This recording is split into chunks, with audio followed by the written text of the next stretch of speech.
Good afternoon. I'm Daniel Guest, and welcome to the Imagine Golf podcast, brought to you by Imagine Golf and PXG. You can go to our website, imagengolf.com, to see all of our offerings, including our free drills, our practice plans, our golf ebooks and videos, or to book a lesson with me at our state-of-the-art studio right outside of Philadelphia, or virtually anywhere in the country on our partner site, golfliveapp.com. And you can sign up for our free tips and videos that go out once a week, every week, by simply dropping us your email. Hey, I want to talk to you about a topic, trend, fad, whatever you want to call it, that's coming out right now. It's called the mini driver. And we're going to talk about what it is, what it isn't, who it's for, who it's not for, is it worth it, and why you should maybe even consider it. So let's talk about really what it is. And look, I got to even tell you that the fact that we're even called a mini driver cracks me up, man. I'm 57 years old, and a mini driver by today's standards was about 30% bigger than the driver I hit, and even bigger than the likes of the greats, the Sneeds, the Hogans of the world, the Nelsons of the world. So it is kind of funny that we're even called it a mini driver. It's over 300 some cc's, but that be it as it is, right? Today's market is today's market. So, it's interesting. Golf has a reputation of being really, really traditional, right? Things don't evolve in golf in a very short amount of time. What I mean by that is, that it's stooped in the traditions, right? Collared shirts, you can't have a hoodie. If you go to a club or belong to a club, you've got to, wear a dinner jacket on Saturday nights. Caddies can't go in the clubhouse. You know what I mean, right? So, those traditions run long and deep, man, and that's not going to change anytime soon, right? But when it comes to equipment, people are more like to change, or more adapt, I should say, to change, right? Faster than other traditions that I just mentioned, because everyone's always looking for that edge, right? Everyone's looking for, to play a little bit better, to hit a ball further and straighter. Right? I hear that all the time, further and straighter. I want to be more consistent. So yada, yada, yada. So, it's a crazy complex sport, right? And over the past few decades, equipment has changed significantly. I mean, hybrids are a perfect example, man. I didn't play hybrids for probably the first 5-7 years. You know why? Well, because I didn't need them. I didn't think I needed them anyway. I hit a driver fine. I hit a 3-wood fine. I had a 5-wood that I loved, and you can only carry 14 clubs. So I was against the hybrid. I remember being against cavity back wedges and cavity back irons. Right, just didn't make sense to me. I didn't need this clunky thing, or didn't want. I probably did need it now that I think back, but I didn't want this cavity back clunky wedge and clunky iron set in my bag. When I look at it, I'm used to seeing a thin top line, and seeing the back of the club didn't appeal to me, right? And now, all of my wedges so not only my wedges, all of my clubs are cavity back, and most players' clubs are cavity back. So, these things have made the game easier for most players, right? And there's been a ton of advances in drivers over the years, whether it's technology, whether it's materials, and fairway woods alike, right? Plenty of changes in those, right? However, the average setup, if you would, of both a driver and a fairway wood or 3-wood have not changed, right? They are still pretty much the same, all right? Now, hence, the new club or the new kid on the block, the mini driver, okay? So this mini driver is, in fact, different than a traditional driver, if you would, okay? So it is not a driver, all right? It is a mini driver. And we're going to talk about mini driver 101 in a second here, but it is in fact a different club, right? So let's talk about what it is, right? And people ask me all the time, Daniel, what is it? Is it a strong 3-wood? Is it a super strong 2-wood? Is it just a smaller version of a driver? Really, what is it? So I think, TaylorMade put it pretty adeptly when they said, look, this is a quote right from their site, man. Quote, mini and mighty as power comes in all shapes and sizes. So mini and mighty as power comes in all shapes and sizes, unquote. So look, TaylorMade's described the club pretty succinctly when they say the compact 300 mini driver relies on advanced multi-material construction to deliver the optimal blend of low CG performance and high MOI forgiveness, resulting in a truly unique design that's powerful off the tee and playable off the deck, unquote. So I agree with that. And normally I am not a fan of Marcom or marketing speak of golf manufacturers. I think normally they overstate, what their, in fact, the new equipment is. But I think that's spot on. And there's plenty of other companies that have smaller drivers on the market, right? Most drivers today, the maximum allowed from a CC or a size comparison, right, is a 460 cc driver, right? That's the maximum that the USGA allows. There are bigger ones out there, but they are not legal. You cannot play in tournaments, and you cannot, well, official tournaments, and you really shouldn't be playing them, right? Because you're cheating, right? But 460 cc's, right? So while there are other clubs that are smaller, other drivers that are smaller, I don't really consider them a mini driver. And here's a perfect example. A student of mine rolled in recently. He's a great player. He has the Titleist TSI 4, and it's definitely smaller. It's like 425 cc's, I think it is. You can get it up to 440, I think, but don't quote me on that. But it's just that. It's a smaller driver, right? It's more pear-shaped. It's a smaller driver. And it's made more for, I don't want to say elite players, but it's made for the better player, the guy or girl that is a traditionalist and doesn't like to hit these big, giant 460 cc heads, right? They look down on that big today's driver, the big head, and they say, look, that just looks like a toy, club that I had at the beach. Or my son is, 4 years old, and he's got a plastic golf club from Target, and it looks just like that. So, but they're basically designed for those premier or better players, right? But the mini driver is completely different, right? Normal drivers, as you know, range anywhere from, let's call it 7 or 8 degrees to about 12 degrees, right? And for men's drivers, it's normally between 9 and 10.5, depending on the make and model of the club. And let's be clear, most amateurs can benefit from more loft, right? Whenever I see someone coming in for a lesson, and in the lesson notes it says they want to work on their driver, they can hit every club in their bag with a driver, and then they roll in with an 8 or 9 degree driver. I just laughed at myself, and I asked the student, look, what are we doing? I mean, Dustin Johnson plays a 10.5 degree driver. Cam Smith plays a 10 degree driver. What are we doing with an 8 degree driver in the bag? I want to keep it lower. Well, it doesn't matter, right? You shouldn't have an 8 degree driver in your bag if you're a 10 handicap or more, right? And I don't want to hear about Bryson DeChambeau hits a 6 degree drive, drive. No, he doesn't. All right. He may hit a 4 degree driver for his long drive contest, but in play, he plays a 9 degree driver. So, but you get the idea, right? More loft typically is better for the amateur player, right? A mini driver, they have 2 versions of it. It's between 11.5 or 13.5. All right. 11.5 or 13.5. And we're going to talk primarily about TaylorMade's version, because that's really the only mass producer or the big club manufacturer that has a mini driver out there. And they started the whole rage, if you will, with the mini driver. So for a TaylorMade driver, you can choose between 11.5 and 13.5, right? The lofts, by the way, those 2 different lofts are the same as a strong 3-wood, for example, right? If I look at the TaylorMade model, like the Stealth Plus fairway, they have 2 versions of that as well. They have a 15 degree and a 13.5 degree. And the head, while the lofts are similar, right? The mini driver lofts are similar to that strong fairway wood, if you would. The head and the design are totally, totally different. All right. The mini driver is a much, much, much larger head, almost twice as big. I think it comes in at 307 or 310 cc's, right?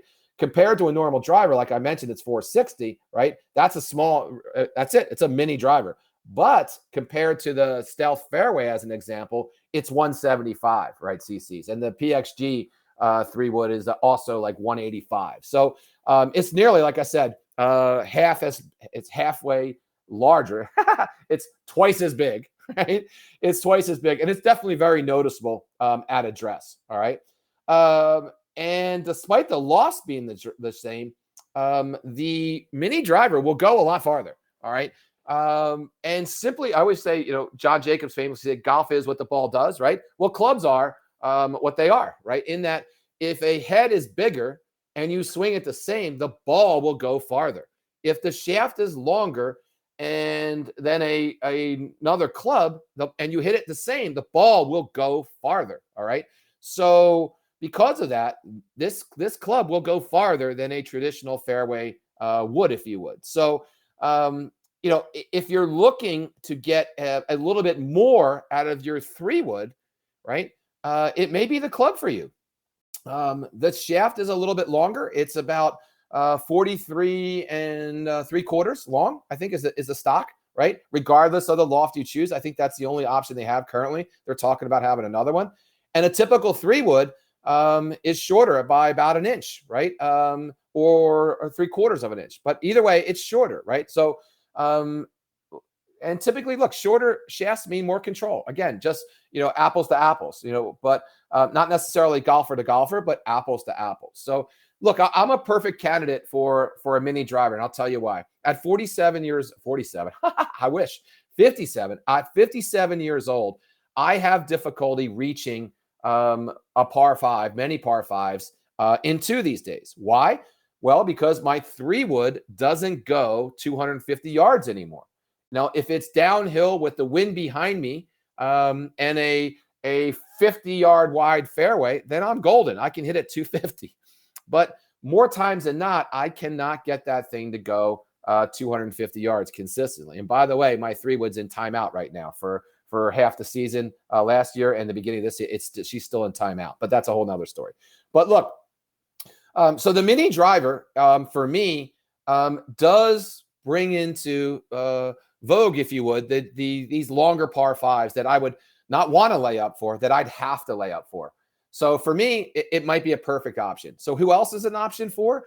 Well, look, if you play courses, better courses that are tight, right? The fairways are tight. And by tight, I mean the average fairway in America is about 30 yards wide.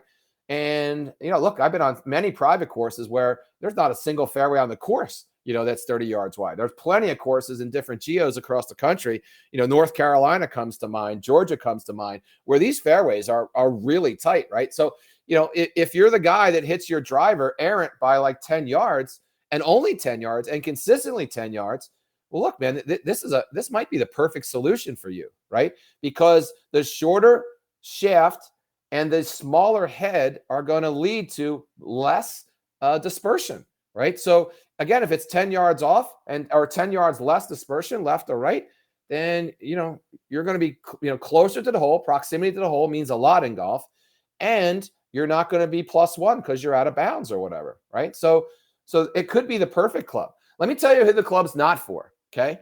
The guy or girl that slices the ball 30 yards to the left, right? The guy that duck hooks the ball 20 yards slices the ball to the right. The guy that duck hooks the ball 25 yards to the left with the driver, all right?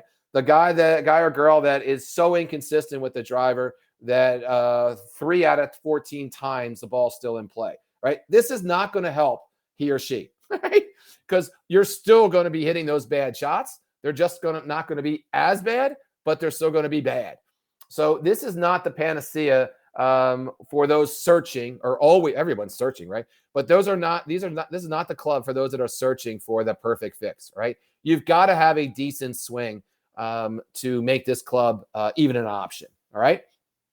But again, getting back to it, the mini driver is in fact great off the tee. All right. Look, I had an opportunity to hit this, play around with it at the PGA show back in January. And two things. Number one, it's a gorgeous club. At 57 years old, I remember the original burners, which were gold in color, right? Gold and kind of like a dark purple or black almost in color.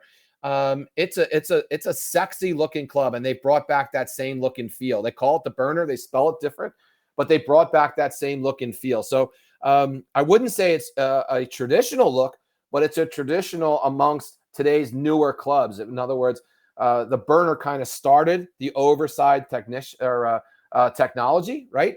And everyone had it back then. I mean, you couldn't go to a Golf Course America and not see burner clubs and bubble shafts in people's bags, right? I had multiple versions of them. I had the Fire Souls. I had them all, man, because they were that good of a club and they were that unique and the technology was that good, right? So It does, pay homage to that. And it's a very sexy looking club in the bag. All right. And like I mentioned, we're starting to talk about, it feels great off the tee, right? You can tee it down a little bit lower than a traditional driver. Because the shaft is not as long, I personally felt like I immediately had more control of the club. And I really liked it. All right. I really, really liked it. Would I have liked it to go farther off the tee? Yes. That's my only knock on the club. Like, I normally hit a drive between 240 and 260 if I really get it, 230 if I don't. And this club was definitely 20 yards shorter than that. And that could be me, but there was nothing I could do to get this ball to go post 235 plus yards. I just couldn't do it, right? So, but I don't have a big swing speed anymore. So maybe that was me. But so it's not a driver, okay? It is certainly not a driver, but it is a good mini driver, right? And I really felt like I said, like I had control of it. My natural pattern is a draw, and when I really hit the ball nice, I have even less of a draw, and it goes a little bit farther. And this club fit really nice in there. I didn't have to make any adjustments in my driver stance or anything. It just felt really, really nice off the club face. And I was hitting the higher loft version. So now that I think about that, maybe that had something to do with the ball not going as far for me. But either way, I highly recommend you take a look at the club. All right. It's not just marketing hype. All right. Hit both versions of it. And let's talk about what you should do when you go in and take a look at this club, right? But basically, let's talk about what you shouldn't do. First of all, the club is expensive. It's about the same price as a driver. So it's expensive. Okay. So when you go in there, right, and you're in search of a better club, and you listen to this podcast and you read something up about the club, whatever, if you go in there thinking you're going to have a positive experience, you're going to end up buying the club, right? You're going to go in there and you're going to hit 15 shots. It's going to go good. It's going to feel good. It certainly looks good, like I mentioned, and you're going to walk out with a $500 bill on your credit card, okay? And that's not what you should do. What you should do is bring your clubs with you, all right? Hit it next to your clubs. At least bring your fairway wood, whatever you hit off the fairway when your driver's not cooperating, right? Bring your driver and contrast the three, okay? Spend an hour or two, all right, in there. Now, the person in there is not going to want you to do this, but who cares? It's your $500. So spend an hour or two in there and then see if you can get them to print out the results or write the results down. And then if you really have the ability to restrain, walk out of there and come back and do it again. We highly recommend to all of our students, all 4,300 of them now, that when they're buying clubs, that they don't make an impulse buying decision, that they go in and do exactly what we said. And at Imagine, we have plenty of clubs that people can take with them and demo on their course of choice, play with them for a week, keep them in their bag for a couple days, right? So if you have that ability, absolutely do that, all right? But most people across the world don't have that a chance, right? So they go to the store, though, and do not make that impulse decision just because you hit 7 great shots, right? Or whatever the number is, who cares? You could be having a great day. You're totally jacked mentally to go in there and try this out, and all the planets align, and you're good to go, and you buy it. Then you get it to the course, you pull it out of your bag, and you can't get this thing to cooperate. You want to snap it in half, right? So we've all done that before. So try not to make that impulse buying decision. And the only other thing I would caution you on, all right, is weight, right? Because there are other manufacturers that are coming with other versions of it, right? TaylorMade is the leader. Callaway is talking about it. I know their new Max version, their Rogue Max has been rumored to have it. PXG has been rumored to have one. And it will open up the field, and especially if this TaylorMade mini driver, they had one last year. If this one starts to take off, you better believe all the other manufacturers are going to start coming out with one. So if you don't need one right now, right here and now, then I suggest you wait. But if you're looking for something new this season and your driver's not cooperating as much, then maybe this is a viable alternative, right? Look, Phil Mickelson and a few of these other pros have used mini drivers in the past in competition. So this is nothing new. It's kind of new to the masses, though, for sure. And to have TaylorMade, a manufacturer as big and as bad as TaylorMade, to put this out, that's good for the average Joe. All right. So in total, all right, my final thoughts, is it worth it? Well, first of all, is it a real thing? It absolutely is. Is it a great club? And that depends on your game, right? So every club isn't great for every individual, but for the reasons I outlined in the podcast, it could be a viable alternative for a lot of golfers out there. All right. Hey, that's all I have today in the podcast. Thanks for tuning in. Hit the follow button below or wherever you get your podcast. Be sure to check out IMAGENGolf.com and follow us on all of our social media platforms. We're on them all. And again, if you want to take a lesson from me in our state-of-the-art studio in Philadelphia, just drop me a note and try us out on our virtual platform. We're doing more virtual lessons than ever before. Just did a virtual lesson in Japan. I've done them all over the world. I've done them for 5,000 different people at one time, a big company. So the virtual lesson thing is not a fad anymore as well. We've done a podcast on that before. Check that out. But that's it. All right. Here's to getting you the game you've always imagined. Thanks for listening.